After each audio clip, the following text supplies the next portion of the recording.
Hey guys, Dave the MMP. I'm in my garage this week and I'm doing a little work on the enclosure for the Raspberry navigation system. I've had to set up a little temporary table in my garage because my workbench is, if it's like yours, it's full of stuff. I've got various projects on the go and my toolboxes make up most of the side of my garage. It's a 2-car garage, but really with the motorcycle in here, it's more like a 1.5-car garage. Or a car garage plus a motorcycle. So what I'm trying to do is put together all of the pie in a waterproof case. Some guys put it in Tupperware containers, and I don't really like that. I'm an electrician by trade, so I want to build a proper box for it. In my previous video, I show you where it's going to go. It's going to go in the technical compartment of Yola, which is basically the one of the quarter berths that I've taken over, put all my Victron gear into. And that's where it's going to live, and it'll maintain waterproofness. So that means it's not going to exchange any air, and I'll explain that.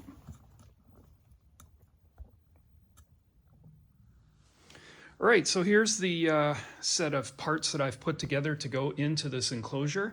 And the pie looks pretty small in this box, but there's a bunch of stuff. There's wire way to go in here. There'll be a piece on all the way around, so the wires are not just all over the place. I've got some terminal strips. I'm going to start off with 12 volts. I don't need a lot of connectors at 12 volts. And then I go to 5 volts. I've got various connectors like USB and HDMI. These are going to go on the outside of the box. So they'll be out here, and I'll plug the parts in. This will maintain the box's integrity for waterproof and airtight. A number of viewers chimed in on the previous video that I did about this guy. So this is a power converter. It converts 12 volt DC from the boat power to 5 volts that the Pi can run on. And I was originally going to put it inside the box, but a number of viewers mentioned, hey, you're just adding a bunch of heat to the inside of this box that you've got to get out, and that's absolutely right. So I'll probably end up just mounting it to the outside of the box like that. And then I'll run the wires into the box in a waterproof way, probably through a grommet or a cable grit. And I might end up having to paint that guy flat black just so that the aluminum doesn't corrode in the salt air. I've got some fans here, and I'll probably still put one of those or 2 of those inside the box just to move the air around so I can get that warm air onto the heat sinks that I'm planning on using. USB-C, that's to power the Pi, and the pigtail will go directly to my terminal strip for 5 volts. That's the only way that you can get the full utilization of 5 amps on the Pi 5. You can power the Pi with the GPIO pins, but it's limited to a certain amount of power. I've got a little LED here, so honestly, when I bought this guy on Amazon, I thought it was way bigger than this. Look at it, the size of my finger, but really, all I want is a little green LED on the side of this box to show me that the box has power. So when I turn it on my power station on the boat, I want to know that the nav system actually has power. I've got a little coin cell holder for the Pi, and that's going to maintain the clock on the Pi. So if you shut it off, the Pi loses all its power. It's going to have battery power to maintain the clock. Now, a number of viewers in my previous video mentioned that I should use a heatsink. So here's what an aluminum heatsink looks like. You would see these on the back of your Victron devices or other charge controllers. It's an aluminum extrusion, and it's really good at transferring heat. You're going to have, there's one right on the Pi here, just a mini version of that. And that removes the heat from the chip, the CPU and the RAM chips on the Pi. So what I'm going to do to get the heat out of this box, it's going to be sealed. I'm going to put a heat exchanger on the outside and one on the inside.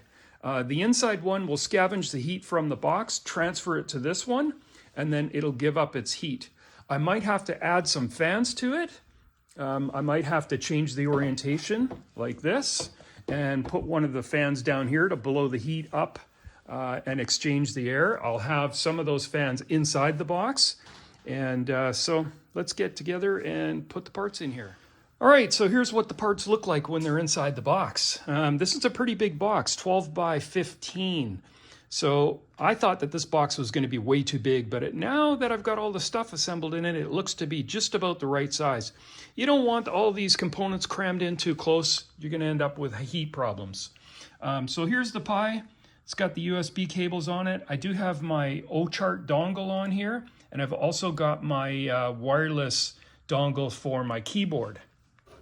I've got the battery case for the Pi so I can maintain the clock. Terminal strips for power. Got another terminal strip down here. This is a little temperature controller.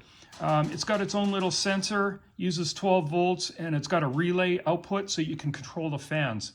And so that's what I'm going to control these fans with inside the box. And I've also put 2 fans on the outside for the heat exchanger to get the heat out of this box. I'm going to end up needing to cut these off somewhere around here, and then cut the hole out on the inside of the box. These will mount to the outside. I'll roughen them up and epoxy them on the outside. And then the part that I cut off will get mounted on the inside of the box.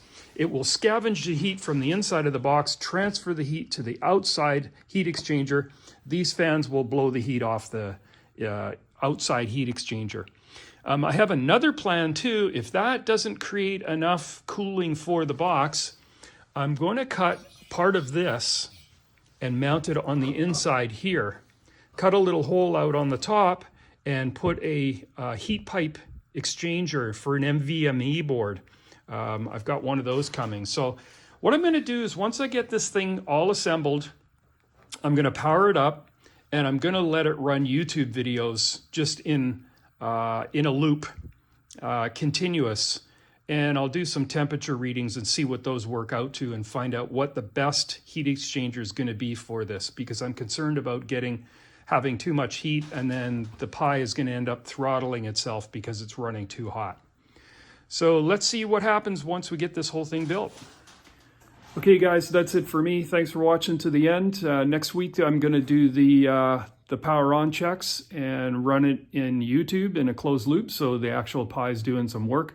Video processor will be running videos in 4K, and we'll see what kind of temperatures we get inside this box. So like and subscribe, and I'll see you guys next week. Thanks.